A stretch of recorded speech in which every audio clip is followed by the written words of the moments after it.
రామ కనవేమిరా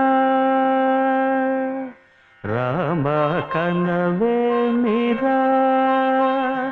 శ్రీ రఘురామ కనవేమిరా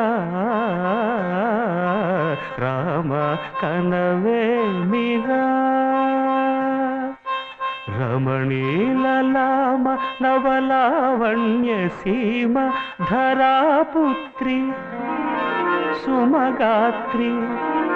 ధరాపుత్రి సుమగాత్రి నడయాడి రాగా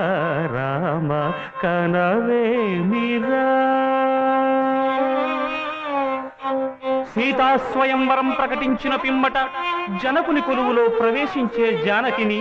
సభాసదులందరూ పదే పదే చూడగా శ్రీరామచంద్రమూర్తి కన్నెత్తి చూడడేమని